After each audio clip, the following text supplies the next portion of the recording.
गुरुदेव आज हमारे संघ में एक ब्रह्मचारी भी आर्मी से आए हैं, आर्मी में थे, आर्मी छोड़ करके। गुरुदेव आज एक बार पुनः केसली जैन समाज आपके चरणों में आई है। इसके पूर्व गुरुदेव सिर्फ कमेटी आई थी। आज गुरुदेव संपूर्ण जैन समाज महिलाओं के और पुरुषों के साथ आई है। और गुरुदेव आज हम लोग फिर वही भावना लेकर आए हैं कि गुरुदेव जो हम मंदिर निर्माण की भावना भा रहे हैं और उसका शिलान्यास का कार्य जो हम चाह रहे हैं वो आपके सानिध्य में हो। और गुरुदेव जैसा कि आपने कहा था कि सानिध्य के नाम पे झाड़ छूट जाती है, तो गुरुदेव हम सब अपने पुण्य में ऐसी क्या तीव्रता लाए, ऐसा क्या करें कि हमारे पुण्य रूपी बारिश से वह झाड़ शांत हो जाए और आपका सानिध्य हम लोगों को प्राप्त हो जाए। नमोस्तु गुरुदेव, नमोस्तु नमोस्तु। केसरी वालों को मैं कभी भूल नहीं सकता। कारण उसका है कि हम और समय सागर जी महाराज, हम दोनों का नैनागढ़ से बिहार हुआ और बीना में थे हम लोग। आचार्य जी का एक समाचार आया कि केसली का पंच कल्याणक था और केसली में जो शायद 86-87 की बात है, 86 की बात है, 86 की बात है। अब आचार्य जी, क्योंकि वो पंच कल्याणक ऐसा था जिसमें ऐसे लोगों का समर्थन था जो मुनियों को नहीं चाहते थे। और आचार्य श्री को किसी समाज के दबाव के कारण से आचार्य श्री को वहाँ पहुँचे। सारे कंजाइश लोग वहाँ उपस्थित थे और हम लोगों को, हम यहाँ से बिहार करके गए, हम थे महाराज जी, समय सागर जी थे और बहुत थके हुए थे। और वहाँ जाके पहुँचे 10 बज गए थे, लगभग 10:30।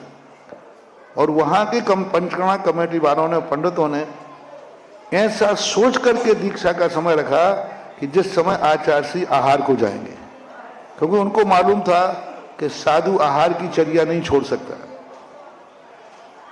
आहार की चर्या नहीं छोड़ सकता।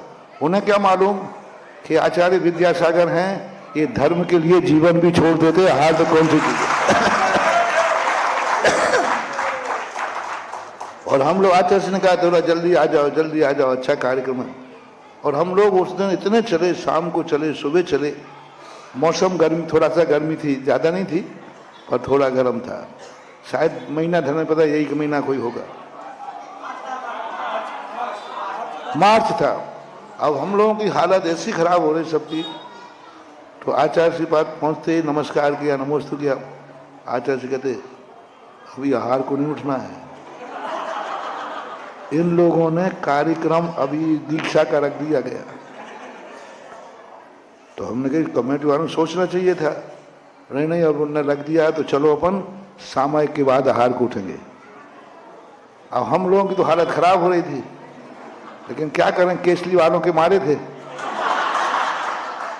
तो फिर और वहां जाकर के आचार्य श्री को बैठाल दिया स्टेज पर, और स्टेज पर बैठाल करके अंदर सब, और बस आकर बोले भगवान की तो दीक्षा हो गई।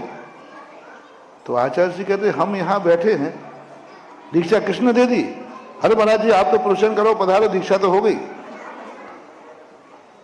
पर ब्रह्मचारी जिनेश वगैरह थे, उन्होंने जाकर के जब देखा कि पूरा संघ आहारचर्या छोड़ के बैठा है दीक्षा के देने के लिए, और तुमने कर दिया, सारे पर्दे फाड़ दिए।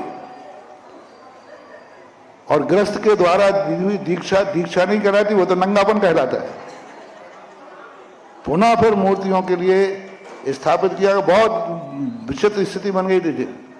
फिर पुनः मूर्तियों के स्टेज पर लाया गया, पुनः दीक्षा हुई, संस्कार हुए, फिर सामायिक हुई, फिर कहीं जाकर के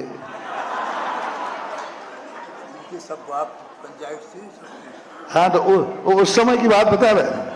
और काफी मीटिंग हुई वहाँ, काफी मीटिंग हुई थी। आचार्य से सामने भारत वगैरह सब बैठे हुए थे, बहुत डिस्कशन हुआ। उस समय के जो प्रवचन हुए थे वो प्रवचन प्रकाशित भी हुए थे, नाम तो मुझे मालूम नहीं है।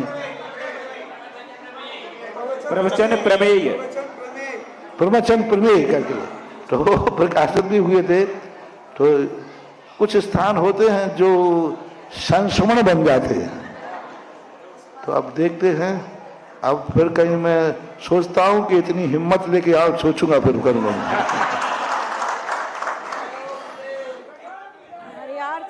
जी जिज्ञासा। लेकिन बताते हैं कि अब केसली ऐसा नहीं रहा, अब तो सब केसली के पूरे बच्चे से बच्चा महाराज का, हमारे संघ का भक्त। नमोस्तु नमोस्तु नमोस्तु। केसली समाज की प्रबल इच्छा है कि एक बार फिर वही संस्मरण फिर से बन जाए और आप दूसरे तरीके से बन जाए और आपके सानिध्य में भूमि पूजन का नए मंदिर का शिलान्यास हो जाए, तो ये भी एक बहुत बड़ा संस्मरण बनेगा। जिज्ञासा रखेंगे वीरांसी महिला मंडल केसली से।